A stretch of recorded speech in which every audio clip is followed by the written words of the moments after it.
Give me your thoughts on this one first, Rich. Like the Rekkles move. Obviously, the Perkz one, to some degree, they couldn't really avoid that. That looks like it basically had to happen. What do you think about bringing Rekkles as the replacement?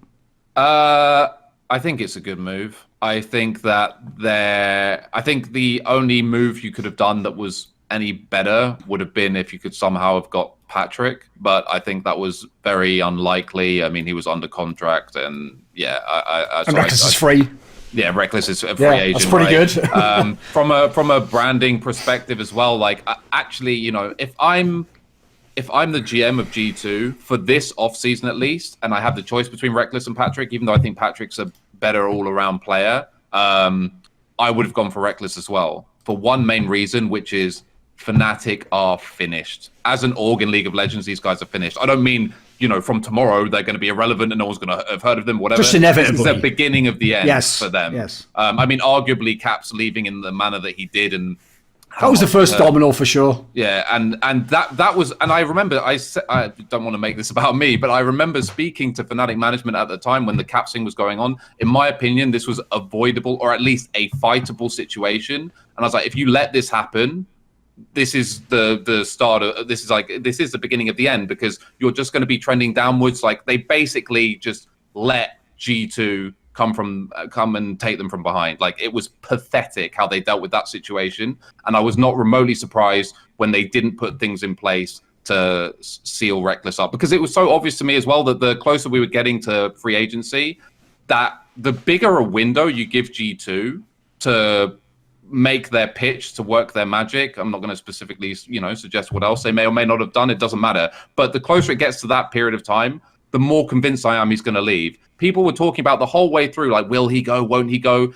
As soon as it got to the point where now it's free agency, I knew he was gone. It was inevitable, because G2 are just so much better at getting their players in the offseason than Fnatic are. Fnatic are so passive, and to be honest, they're so arrogant as well. They still believe that Fnatic carries this really prestigious clout, and that everyone wants to play for Fnatic, and they sit there and they survey the fucking pool of players like, who do we want, blah blah blah. No, you are an org like any other org. You need to make your moves now. You need to make them aggressively. You need to go after who you want, and you need to lock them up ASAP, and not sit back and think, maybe we'll speak to this guy on Monday. No, fuck that. If you don't sign this guy, someone else will. And right now, Fnatic and Fnatic fans have to face reality. G2 are bigger than Fnatic. They are bigger in every sense. They are more successful. They are the more winning team. They are now the bigger reaching team when it comes to every social media metric and fan base. They have fallen behind, and it all started with letting Caps go. And that was a huge domino. I believe that if that had not happened, if they thought it, as I know they could have, and he'd stayed, then we wouldn't have the situation we have now, and Fnatic would still be better than G2. But I was not remotely surprised that he went there. And I think for G2, it makes a lot of sense. I think this kills Fnatic. I think Fnatic are done going forward. It will take a few years before they truly bleed out and drop into the pack. They're not going to, you know, fall off a cliff in the sense that, you know, they're SK or something, right? But they're going to not be on G2's level. They're already not in the server, but they're also not going to be on their level organizational wise. So I thought it was a very smart move in that they're basically gutting the organization, at least on the League of Legends side. And also you're getting a really good player as well. I think Rekkles is very good. I think that I don't sometimes like his play style and feel that he could be more aggressive and less thinking about himself. But I think overall he's still very good, very reliable, and he does perform on occasion on the international stage.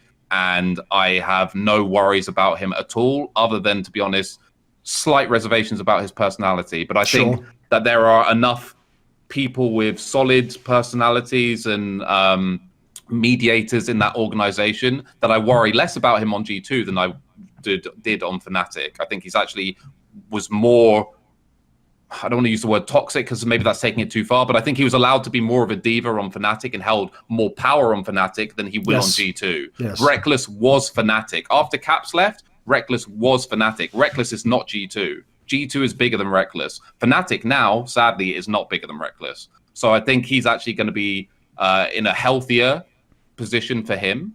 He's going to have less power than he did. He should concentrate more on playing AD carry. And I think that G2 are going to be really good. I don't actually necessarily think they're going to be the best team in Europe. I think you lose a lot from Perkz leaving, as we talked about, like his intangibles earlier. Even though Rekkles is undoubtedly a better player at playing AD carry champions than Perkz was, I think you lose so much, especially in the skirmishing, by losing Perkz instead of Rekkles, because Perkz was so much the mastermind behind that. And also, because of Rekkles' somewhat passive playstyle, is this guy going to be instantly green lighting these skirmishes? Because it takes more than one to tango, right? There's the guy who sees the opportunity, but the great thing about G2 is they all pile in. They all instinctively know this is a fight we can win, and they all fully commit to it. Will Rekkles fully commit to those random skirmishes, which are somewhat flippish, right? Like a lot of these situations they flip are 50-50s, but they flip them because they're like, well, if it's a 50-50 and we're all basically the best players in Europe, this is now a 70-30, yes, right? Exactly. It was like the implied extra value. Exactly. Yeah, I agree. So will Rekkles be able to mentally commit to that? Because he's never really played like that before, right? So that's the question, and why I actually think G2 may have gotten slightly weaker, but they really weakened Fnatic, which both as a team and as an organization, and they're still going to be good, right? Like it's still a very good roster. So I like the move. Once you know Perkz leaving, I like the move. What do you think, Dexter? Yeah, a lot to unpack here, but go wherever you want. For G2, I do think it was by far the best choice. Like, if you had the choice between Rekkles and any other AD carry, you obviously take Rekkles because the added brand value that you get from him is just so enormous, right? And I think they have like a lot of franchise players on their roster right now. They have Jankos, they have Caps, they have Rekkles, right? So in the way, when you know that Perkz is gone, I think it makes a lot of sense. And I don't think they have downgraded. The only problem that I have with G2, or rather question mark, is there's a vacuum in leadership right now. But I do agree that I think I put a lot of trust in Jankos. I think he can step into the role that Perkz had and kind of lead the team, right? And then it really depends on how well Mickey can integrate Rekkles to the rest of the team, just from that perspective. So I do think that in a way, like purely player-wise, if you just take all the outside stuff out of the way and just look at it from a purely like, okay, compare the AD carry position from Perkz to Rekkles, it might actually be like, it's fine. You're not really losing that much. If you lose anything, maybe you even gain something.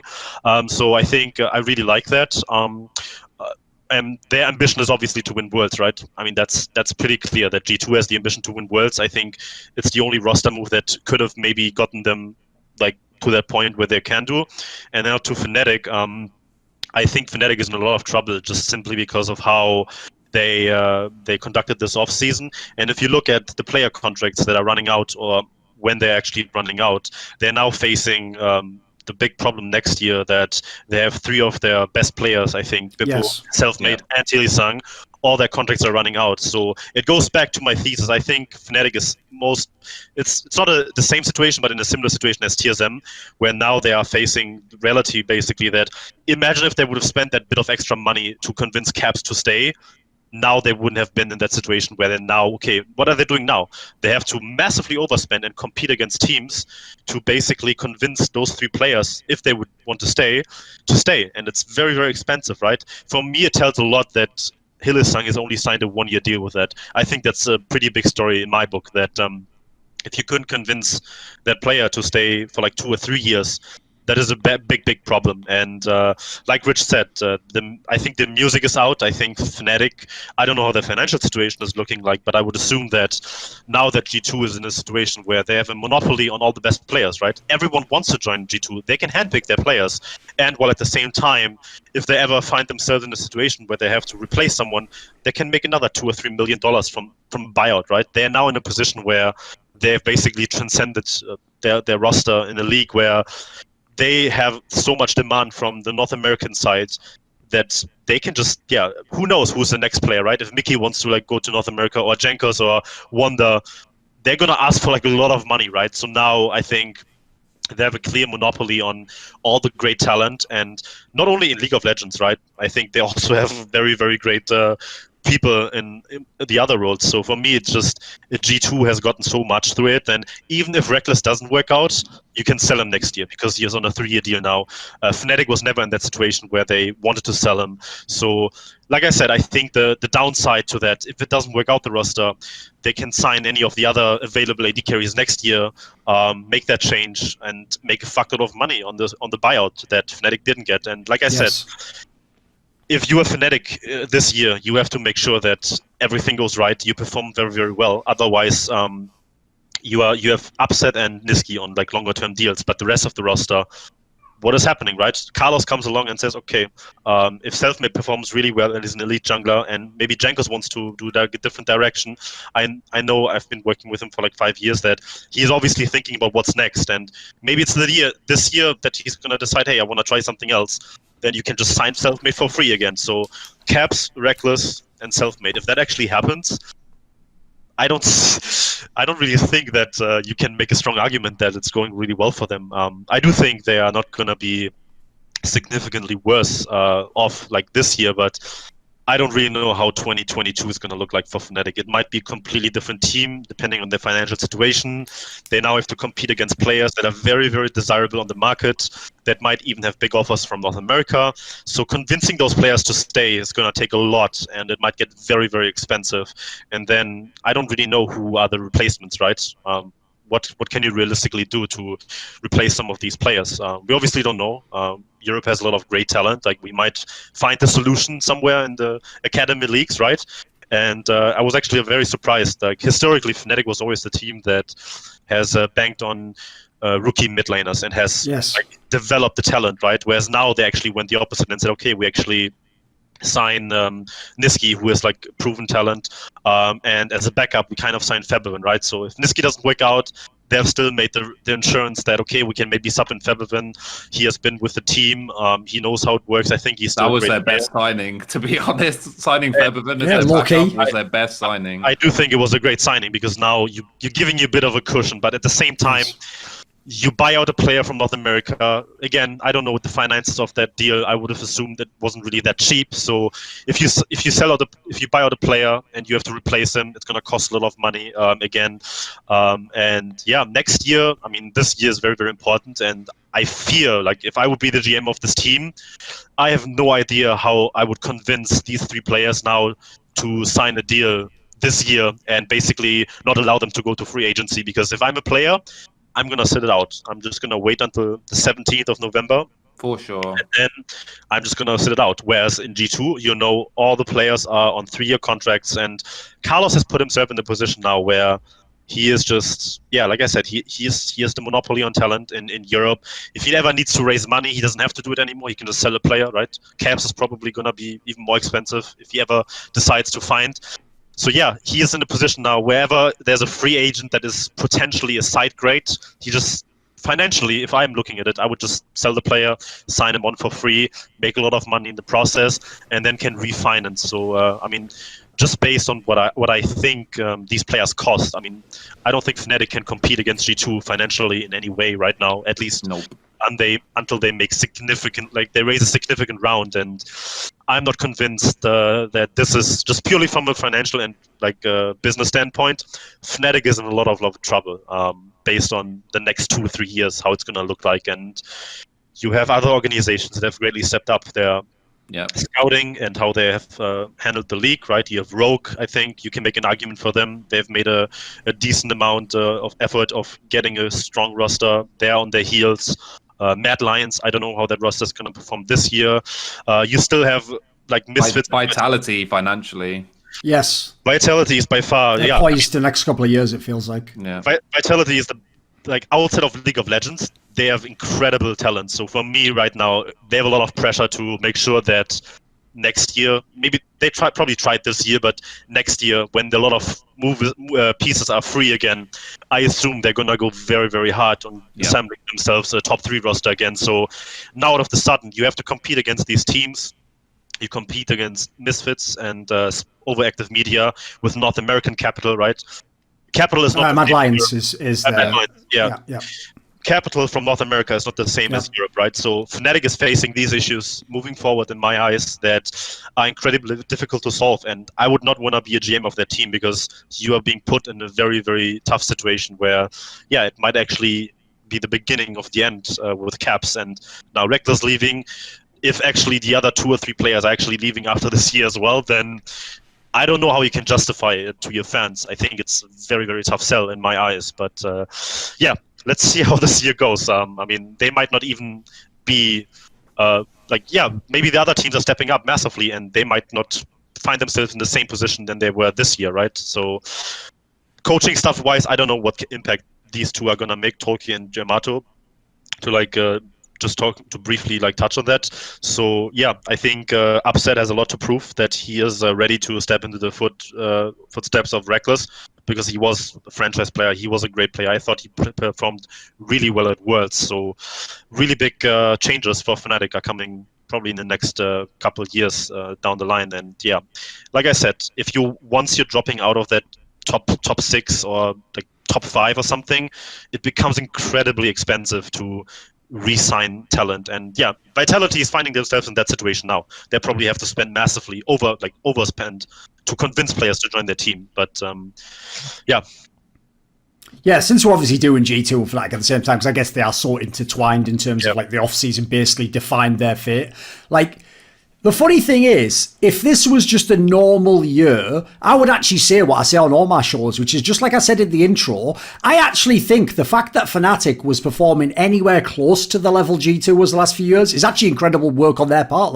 Whoever has been doing the scouting over there, because it isn't the same people, by the way, it's like a rotating cast of GMs, they're doing a good job. They get the players eventually, and if they make a misstep, the next year they're right back with a good player. The problem is, that isn't League of Legends anymore. League of Legends now, it's like the Premier League. You're going to have the checkbook. They're not joining Fnatic. TSM's found this. People aren't joining just because you're that team. So I definitely agree with the whole attitude angle there. But let's just go first on this side. First things first, I'll say this, which is the whole angle during this off-season with, should Perkz join Fnatic, is actually one of the most embarrassing, displays of stupidity I've ever seen from a fan base, and that's the fucking clown car that is the Fnatic fan base. Because think about the context of what we now know, right? First of all, and by the way, Perkz is absolutely welcome to come out privately or publicly and dispute this. Carlos said that when he signs players like that, he tells them as he's signing them, by the way, one thing I will never do is sell you to Fnatic. The other thing is I'll sell you before I let you go on free contract, because I want to get my value from you. If going in, you know that you're all going to said, by the way, I'm not selling you to Fnatic. At this point in time, you're the douchebag if you insist you have to go to Fnatic. Does your word not mean anything when you do deals with people? By the way, whether a contract or a verbal contract, if I give someone my word, that's my word. I can get away. I can't be sued for it necessarily. It'd be hard to prove, but won't be much of a man if I don't just stand up to my own word. Secondly, the idea that because the whole pivot that they've attempted to use, the lever that the idiot Fnatic fans thought was the secret to the move working, was that they believe Perkz wanted to go to Fnatic. Now, certainly, Perkz has alluded to the case that, yes, he would have liked to, maybe go and try and Fnatic and all the rest of it. The problem with that logic is, it ain't his fucking choice. He signed the contract. Remember, it was last year, literally that year. He could have waited like Rekkles, gone into free agency, either signed to a G2 for more money or gone wherever the fuck he wanted for whatever reasons. That would have been his choice. Instead, the moment he signed that contract, he gave that choice to Carlos, and Carlos chose not to give him to his rival. Except it doesn't end there, because the last part is the one that kills me. It's another example, again, of how, unfortunately, the way media, drip feeds out means that, all the information eventually comes out, but the majority of people don't actually know it. They only know the big initial pieces they heard of, or they just ignore it if it's not big reporting, right? So the part that seems to have really been missed was those morons, and this will tie into my little rant I'm going to go on in a minute about the Fnatic org, the fucking brain trust they have over there in terms of Sam Matthews and that other guy.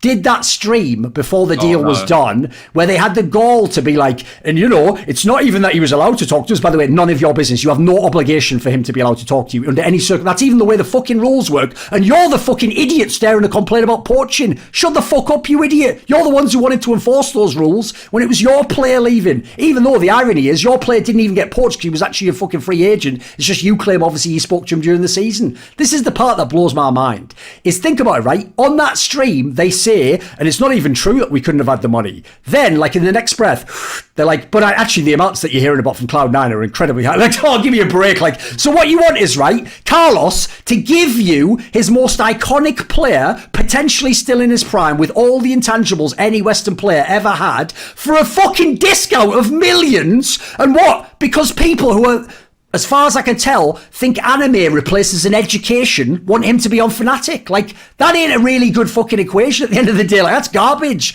What I love about this off-season, dude, the way this is scripted, you'd almost think I actually was the one, like, the fucking one, like, writing the simulation code or something. Because the idea that simultaneously they think they can bully fucking, like, Carlos into giving them perks, and then they believe the Fnatic org that they're getting fucking, like, that, well, we're obviously keeping Rekkles, right? And then Rekkles apparently even did do like what I've just said Perkz should never do, which is go back on his word. He told Fnatic, yeah, I'm probably going to sign, and then basically just said like, nah, fuck it, actually I'm going. And so the best thing is Carlos even got him for again. Dude, he's taken your two best players as free agents. He's not even paying a transfer fee, you fucking clowns. Like, by the way, if people don't know, here's why Fnatic is terrible at business. Because when they sign your player on a free fucking transfer, they can even take the money that would have been the transfer fee and just toss it at the player for the salary. I even said this, I'm surprised people don't do it. At this point, if I'm like a team like a G2, I'd just fucking give motherfuckers signing bonuses if they're on free transfer. Tell them, you know what, here's the base deal. I give you, you know what, I'll wire you 100k tomorrow if you sign. Like,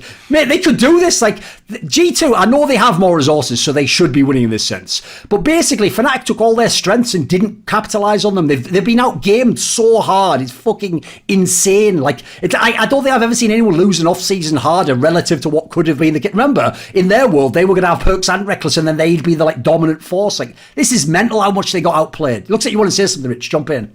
Oh no, yeah, no. I was just going to say a couple of points. First of all, I think that I actually think that Fnatic have been fairly, I don't want to say lucky necessarily. I mean, they had Young Buck for a while, right? Which yes. I think covered a lot of the cracks that were happening in terms of the management decisions and so forth that were going on in the background. For anyone who doesn't know, and there's no reason why a random fan should or whatever, but it was very fraught behind the scenes in Fnatic for a long time, like very tense between management. Like, one thing I would say that Fnatic was, I guess you could say they were kind of good at, is they made it look like sunshine and rainbows from an outside perspective, when the entire building was on fire basically for the entirety of like the last 5 years. Fnatic is not a comfortable place to be. I'm not going to say it's a bad place to be, because I think there are many things career-wise being in Fnatic, you know, over the last few years could have done for you, right? But it is not a stress-free,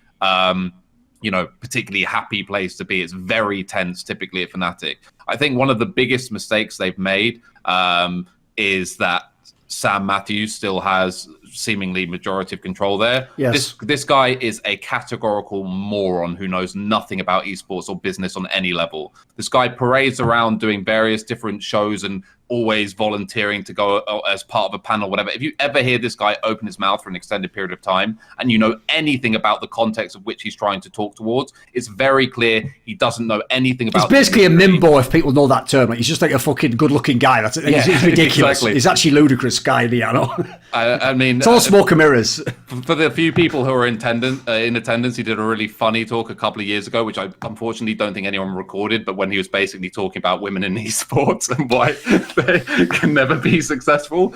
But if anyone does have a recording of that, then hit me up. Yeah, because I'd love to see that again. But fucking hell. Yeah, this guy, and he doesn't know anything about the players which he's, you know, green lighting to be signed or anything either. So there's no sort of overview figure that has any modicum of control in Fnatic that's basically doing quality control, right? And that's a big problem. I don't so much blame the people underneath him, because I think it's a very difficult job when you don't have any clear direction. This guy basically comes in and out at his leisure whenever he feels like it's going to be a good PR spot for him, or wherever he thinks, you know, if things are really on fire, then he can come in and do some crappy stream where he gives ludicrous justifications and basically tries to play the victim. And basically something really disingenuous that Fnatic did this offseason as well is they knowingly, dishonestly bought in and sided with the Reddit narrative of, if a player wants to leave, he should be allowed to go where he wants to go because we like players, and that's what this is nonsense. Like, simultaneously, the Reddit community, I think, or the fan base in general, are getting gradually more educated about the myth of the business of esports and how teams aren't really making money and stuff like this, but simultaneously are not willing to let go of the idea that players should be allowed to swan around and do whatever they want. Like, you can't have it both ways. But esports teams are real businesses that need to not necessarily make money in the immediate future, but they need a logical path that at least makes sense on some level. They need to be financially sound and make sound decisions. And that does not include letting players do whatever the fuck they want, whenever the fuck they want to do it. And this whole thing around Perkz was absolutely ludicrous. And I think now Fnatic is in a position where they're basically a year-to-year org, in all honesty, particularly when it comes to League of Legends. Their financials aren't great, just in general as a whole. Their holding club, Sampa, has huge debts. They haven't had many successful, hugely successful, lucrative rounds of investment over the last couple of years. They're living basically year to year. They have huge contracts, which they're actually in a really weird position where, someone like Whippo, who obviously they would see as like a valuable asset, right? So in theory, in a playing sense, they want to keep him. But now they have this horrible situation where it's like, we really want to keep this player, but also, can we afford him beyond next year? It's a bit the same problem we had with Soaz, basically. Yeah, exactly. Right, exactly. Eventually, there's a reason why people leave. It isn't just like, by the way, it's always a better team. So also you get paid. You want to get all the money. So they're now in this horrible situation where their absolute best players, who I would say, Hillesang and Selfmade, are going to be out of contract. Whippo's going to be out of contract as well. Obviously, he's important for them right now, and especially the context of the guys that are coming in. And then you make a decision like buying out Nisqy for presumably a pretty significant amount of money. Absolutely bizarre. If that was even a low six-figure buyout, that is ludicrous, especially considering that later on you bought Febiven, or got Febiven on a free, who is, in my opinion, actually just better than Nisqy, to be honest. And I would guess at some point during this season that Febiven will actually play games and start for Fnatic, if I had to guess. And then you bring in a guy like Upset, who I also think was a horrendous decision. Not because I dislike Upset or that he's, a bad player. I personally do think he's monstrously overrated, and I also think that he has a very cancerous personality. And that's the main reason why I would never bring him into an organization like Fnatic, because Fnatic behind the scenes is a complete mess where you've had a history of divas running the asylum and disconnect between management. And now you're bringing in someone who has the biggest ego in the scene. And one good thing about losing Rekkles, I guess that you could say, is you're alleviating yourself somewhat of a diva personality, right? Rekkles' diva personality was nowhere near as bad as Upset's. So you're downgrading in terms of the literal player ability, and you're upgrading, as it were, in terms of the amount of a diva that the guy you've signed to that position is. So have fun, Hillesang. It's going to be another rough year, buddy. Sorry about that. But yeah, I just think it's a complete mess. And I think there's every chance. I mean, let's just play this out, right? Let's fast forward to a year from now. Let's say Whippo decides to do whatever it is that he wants to do. Selfmade leaves as well, and so does Hillesang. What is your org now? Like, what is your org? You've got Upset, who, and keep in mind as well the context of AD carry in Europe, right? Because that's very relevant. AD carry is the most sacked position in Europe by a mile. So even if you are someone who rates Upset as a player more highly than I do, he's still not the best. It's not like you have, and even if he was, it would be by like an absolute fingernail, right? So you don't have someone who can reliably outpower other players in that position. You've got Kazi, you've got Patrick, you've got, basically every AD carry. I mean, it speaks to the strength that Cobby is arguably like the worst AD carry in the league right now, possibly. Just maybe. Right? Yeah. And he's decent, right? Crownshot doesn't have a job, and Crownshot was popping last split. So, yeah, I think Fnatic's in a horrible position. I think they allocated funds very strangely, and yeah, I would not be surprised if they sort of fell off the map after this year. But I mean, maybe they will, maybe they won't. But right now, I think what is clear is they're basically a year-to-year org right now, at least in League of Legends. Probably the stupidest thing, in my opinion, was the way they handled the whole Rekkles situation. Because the other thing is this: I know not much of this will ever come out in public unless, like, 5 years down the line, I can make like the documentary I've always been threatening I'll make if the people agree to sign on the line.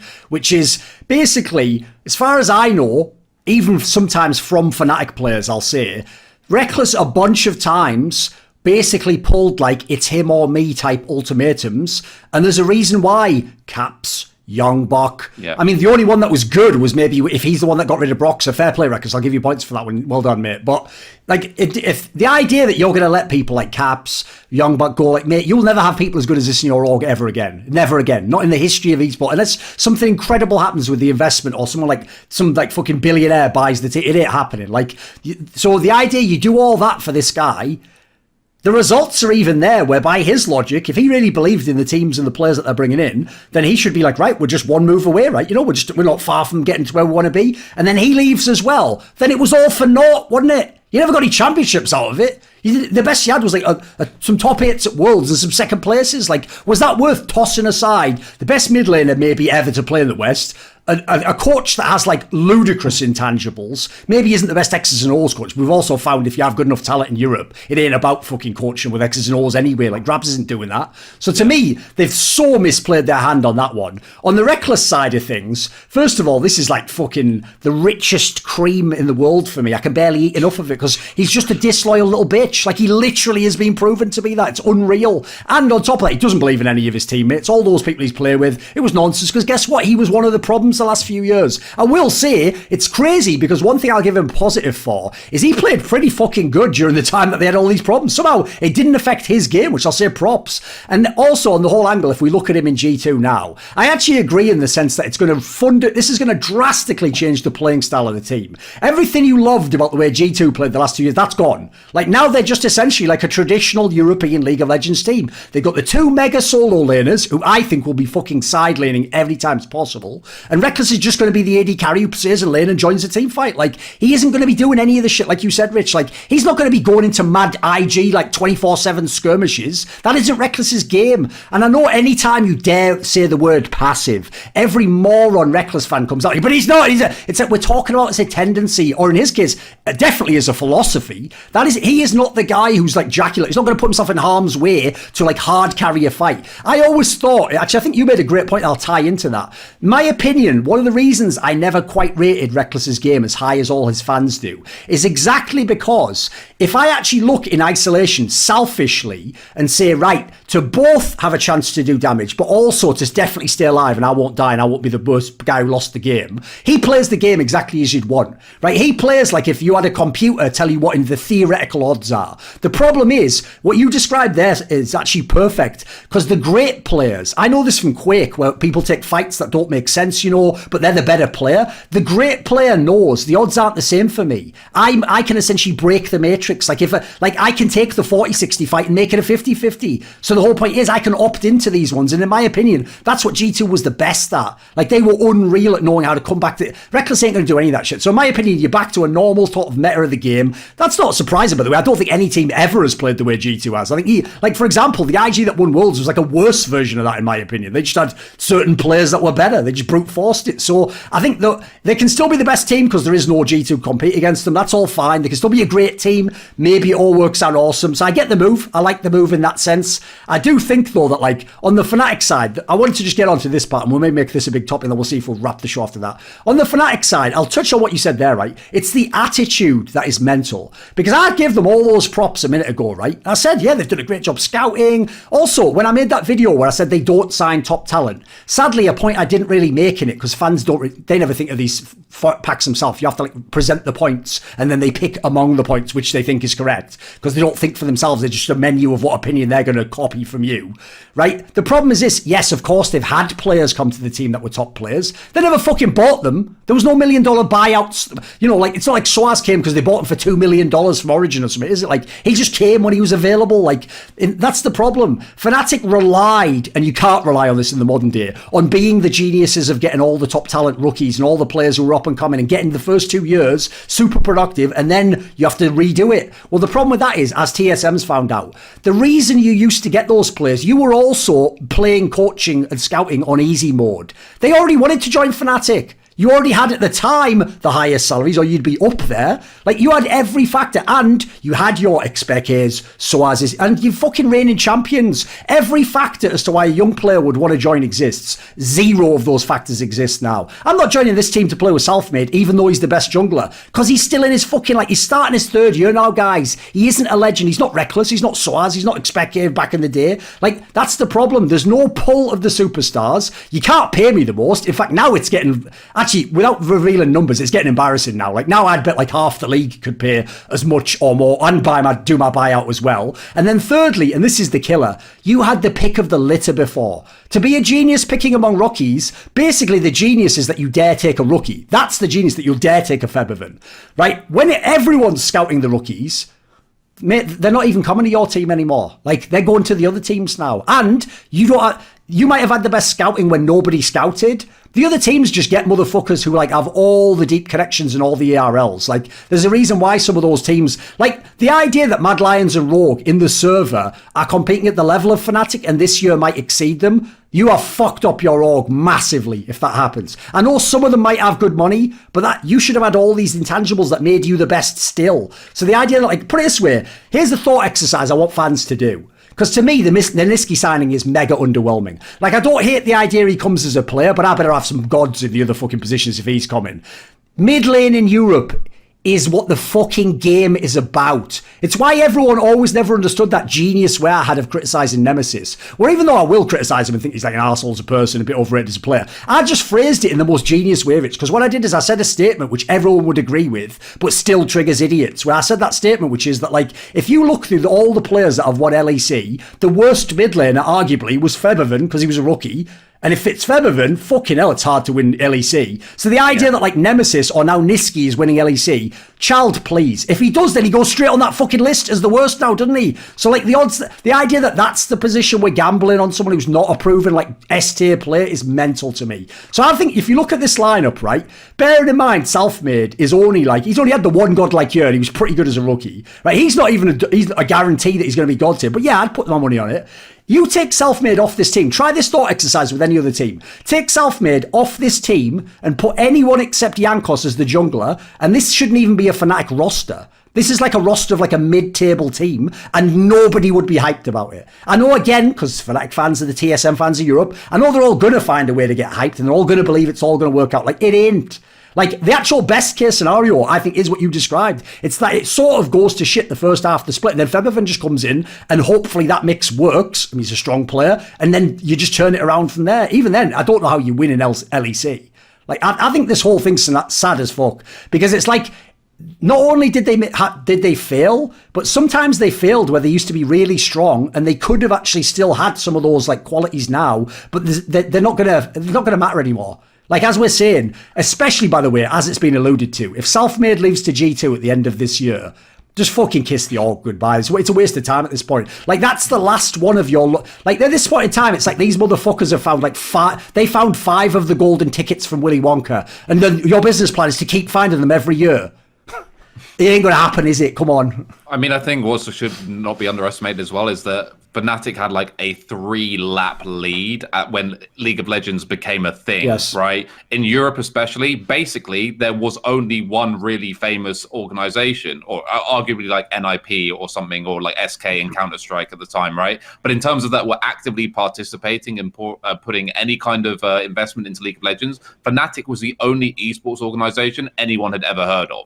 So they had complete monopoly over the players. It wasn't even a money thing back then, right? It was like they're probably one of the only teams who are even paying players, like, yes. Period.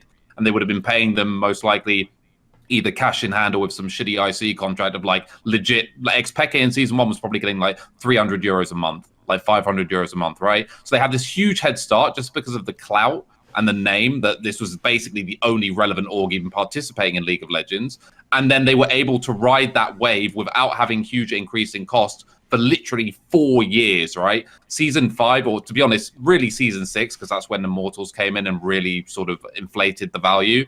Basically, for at least 4 or 5 years, Fnatic were paying fuck all to run their League of Legends team. Yes, they weren't spending inordinate, they weren't getting inordinate amount of money in from sponsors either, like not crazy money, but you know, they were the most popular organization in Europe. They were selling merch. Yes. They were probably running at like a very comfortable rate, right? As soon as any injection of money came in, they did not use that lead that they had to extend it or to do anything to ensure like to make themselves more future proof. They just started, as you say, like trying to find rookies. Like when the XPK roster left and they went to make Origin, they didn't use any of the advantages that they had to, you know, actually have made any money in the meantime and then go out and spend it and ensure that they had some dominance thereafter. They got incredibly lucky, in my opinion. I mean, if anyone actually knows about the situation surrounding like Huni and Reignover, for example, pure luck, essentially. That was crazy. That happened. Febiven, obviously, people forget and say, oh, Febiven, that lineup that Febiven came from at the time, they were basically ruining everyone in scrims at the time, including EU LCS teams without being an EU LCS team themselves, other than Alliance. Basically everyone else, including Fnatic, Febiven was bodying everyone. Everyone knew about Febiven. He wasn't some like, oh my God, who's this guy? Diamond in the rough. No, this guy was literally a top 3 mid laner in the West when he was playing in Challenger Series. And everyone knew that at the time as well. So that wasn't like some crazy scout. That was, we're Fnatic, we're the biggest org in Europe, and we would like to have your player, please. And the guy was essentially poached, and obviously there were no regulations back then. There was nothing anyone could do. Whatever, he went, and good luck to him, and they had a great year. But they never, so then they got basically through the sheer grace of good fortune, they had that 2015 year, right? So now, theoretically, their lead on everyone is astronomical. So how do you get from that to where we are now, where now on a routinely annual basis, you're allowing your best players to go to a different org who didn't even exist back then? That organization didn't even exist. And it's not even like when Carlos made G2, it was like, hi, I'm Carlos, I've made G2, and I've got this billionaire with me, right? No, at the start, it was Carlos on his own. And yeah, there was some financial backing, but it was basically all predicated on what Carlos had done himself. And it was actually, to be fair, pretty grassroots, right? Yeah. And he just comes in from that starting point when Fnatic had the 18-0 split. They'd won already 5 LCS titles at that point. Biggest org in Europe, at least, by a mile. And you've gone from that to becoming this other team's bitch.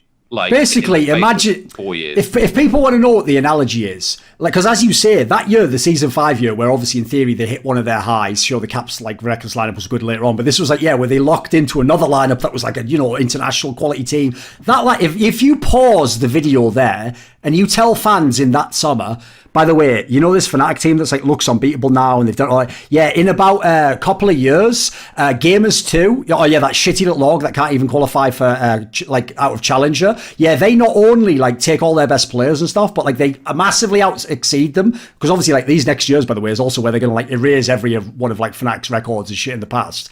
They're going to complete, and then business, they're going to be way ahead of them, and eventually like it'll go the other way around. That would be like telling me if I pause history, like, oh, fucking Manchester City's going to be like battling in relegation, but then like fucking some team that's 4th from the bottom is going to be like the dominant team that just takes all the best players and all the international signings every year. Like in that scenario, listen, you give props to the little team that came up, but how did you fuck up your lead? I agree. It's like you were so far ahead that you let the arrogance of that. You're on some fucking tortoise in the hair level shit. That's how dumb the guys in Fnatic are. Like, I think it's crazy. And by the way, I'll just say this. Here's the narrative for me in LEC. Because I think, like, if G2 don't win with this lineup, like, something seriously has gone wrong. So the new narrative for me, it's going to keep me interested, is it's an MVP race between Wonder and Caps. Because guess what? If you're a big fan of, like, really good top laners, now it's back on the table, because in my opinion, Wonder was the guy who so often would sacrifice for the others and for the comp and everything. In this team, you just take your best champions and you fucking smash those lanes, mate. And these two, like, listen, they already have a really fucking experienced jungler, but these two solo laners should run amok on LEC this split. I can't wait. It's going to be amazing.